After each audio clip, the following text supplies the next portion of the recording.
right? Retributive justice. So this is the Old Testament.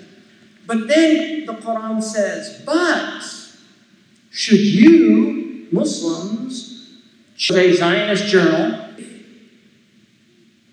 this is an atonement for your own sins. In other words, forgiving is a higher force. And then immediately after that, the verse says, and we followed up the Torah with Jesus, the son of Mary, bringing a new law into the world, which is the law of forgiveness.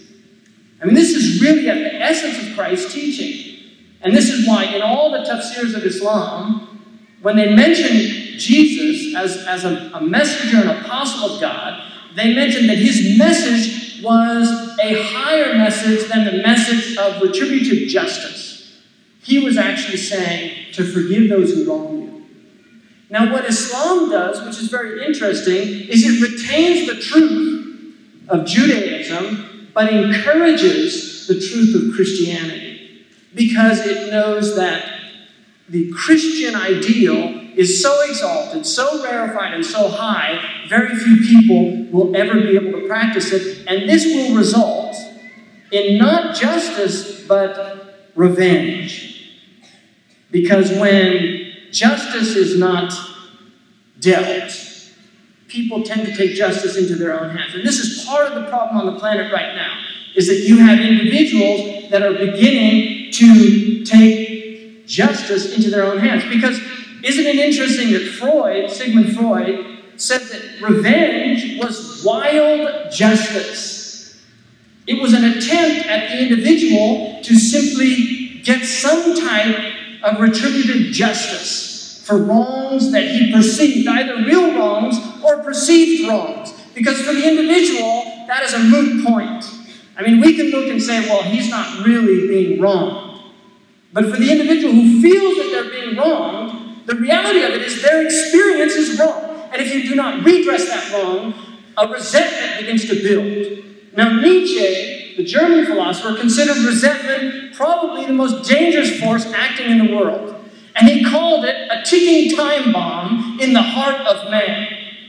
And I think that that's very interesting in relation to suicide bombers, to people willing to blow themselves up in airplanes, that resentment can fester in the human soul to such a degree that people become explosive. Their very personalities are explosive. Unless wrongs are redressed. Now, this is why the sixth pillar of Islam, as some refer to it, although it is not a pillar of Islam, but some have referred to it as the sixth pillar of Islam, and this brings up jihad and the idea of struggle in the world. And I want to say that it's very important for people to recognize that jihad was never seen in the history of Islam in the light that it's being seen either on behalf of the Muslims or on behalf of the non-Muslims, ever. And I really believe that. One of the most interesting aspects of the Quran is that it addresses all humanity.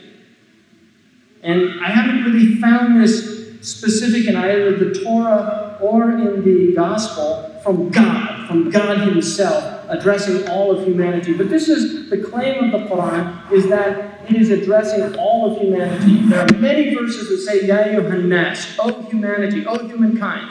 Now in 49:13, there's a very profound verse, profound in the sense of this topic, that says, we have created the royal we, God, we have created you, Ya ayyuhan nas, inna khalaqnakum, we have created you min dhakarin wa untha, from a male and from a female.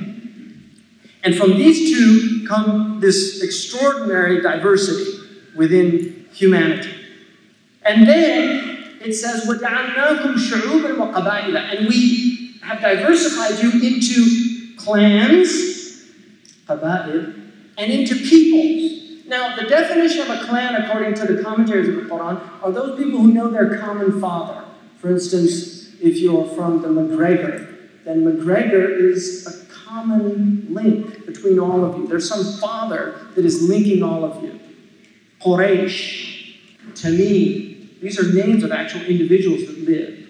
Now, the other group of people are people that have forgotten who their common ancestor is. And these people are shu'ub. They're peoples that are united by language and by culture. Now, what is very interesting is the Quran addresses all of us as Bani Adam, that we are the children of Adam and Eve. So we are all, in essence, a tribe. Now, the Quran says, إِنَّمَا الْمُؤْمِنُونَ إِخْوَةٌ, and this is misunderstood by many, many Muslims. This idea that somehow Muslims are a brotherhood, but there's no brotherhood of man. And this is rejected if you look in traditional commentaries, and I'm talking about pre-modern commentaries. Always our scholars have understood that all of us are brothers and sisters in Adam and Eve. We are Banu Adam.